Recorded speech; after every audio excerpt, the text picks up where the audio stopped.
After 2 years, a grand jury in Colorado has indicted 2 officers and 2 paramedics in the death of Elijah McClain. The 23-year-old black man was stopped while walking home from a store in 2019. Aurora police officers were responding to a 911 call about a suspicious person. McClain was unarmed and not suspected of committing any crime. He was wrestled to the ground, placed in a neck restraint, and injected with the powerful sedative ketamine. He died 3 days later. The family attorney appeared on Making the Case with Yodit last night and spoke about Elijah's mother and the future of the case.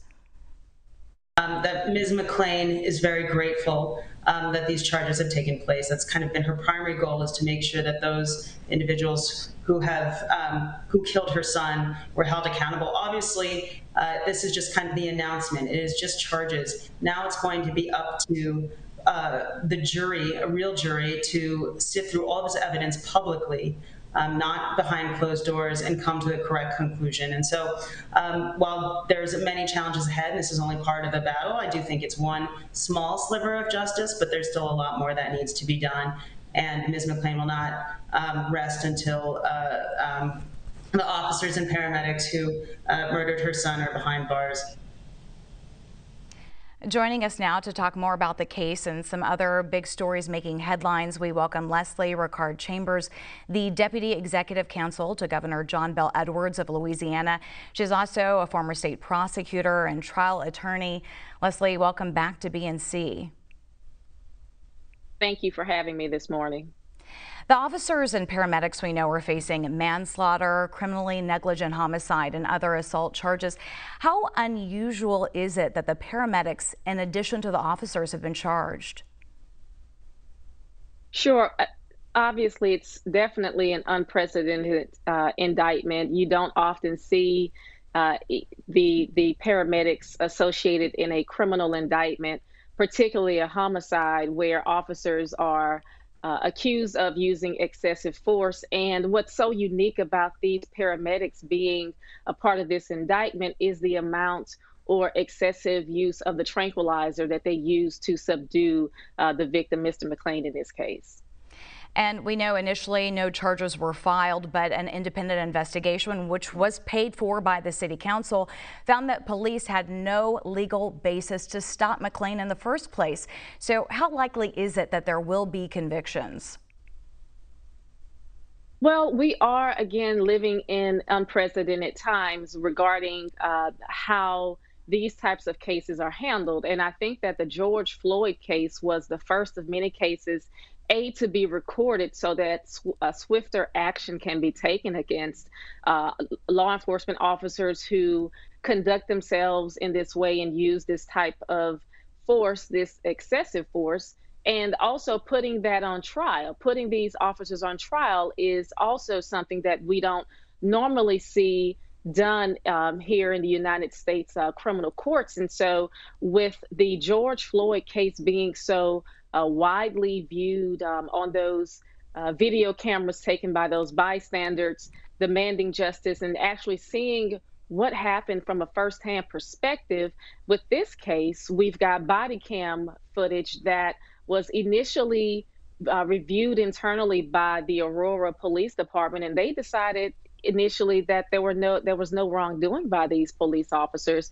But you know, to your point, though, that this investigation, now that it's been done independently, we're now able to see that the conclusions that were reached by the Aurora Police Department were wrong, and that there was excessive force used. I'm sorry, but not only the police department, but again by these paramedics.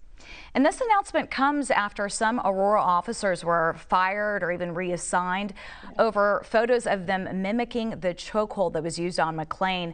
And the Department of Justice now also looking into McClain's death. Do you expect charges in that investigation?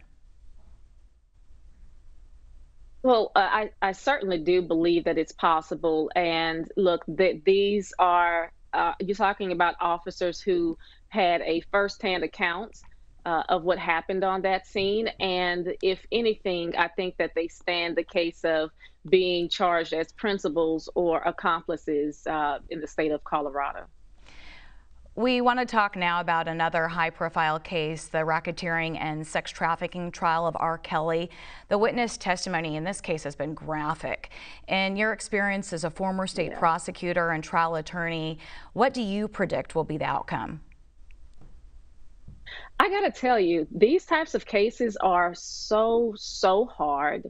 You put these types of cases in front of a jury, and you have to hope that you've picked a jury that has buy-in in terms of uh, understanding the complexities regarding whether or not sex trafficking victims are in these positions where they are being coerced, where they are not able to just leave. One of the last cases that I tried before I left the prosecutor's office in Baton Rouge, Louisiana, was a human trafficking case, and you've got to hope that the jury is really honing in on, number one, the fact that there are multiple victims who have come forward to say that while we are not a part of this particular indictment, we have been subject to this type of behavior by R. Kelly. They know firsthand, they've experienced firsthand exactly the torture that they endured by being under his control and his influence. And I am praying that enough of these individuals understand and take and believe that these victims are credible. And we want to play for you some of that exclusive interview that Astrid Martinez did with the father of the witness, Faith. He said that he was disturbed by the testimony and added his perspective on R. Kelly. I do try to put myself in that man's position, knowing that there's people that love him and that he have parents. Well, his mother's deceased, but I'm sure he has family. And so I try to look at it from their side too, and if he was my child, what would I want? So what would you want? Well, if he was my child, I would want mercy. I would want forgiveness, but that would depend upon him acknowledging that he's actually done something. And in that exclusive interview, he also shared that his daughter is not healed and he really doesn't know if she ever will be. So what impact could that have on future cases that the singer is facing? Well, the father's expressions are not unique necessarily. You do find sympathetic victims who are very well aware of the impact these types of cases have on folks who are going through the criminal justice system and who are being prosecuted. I have come across many victims in many cases, including homicides, that even show some sense of mercy or leniency, if you will. And so this just really is a testament to the fact that her father is a good human being, and one of which who should have expected the same care that from R. Kelly that he has obviously had for his own daughter. Leslie Ricard Chambers, thank you so much for your time and insight this morning.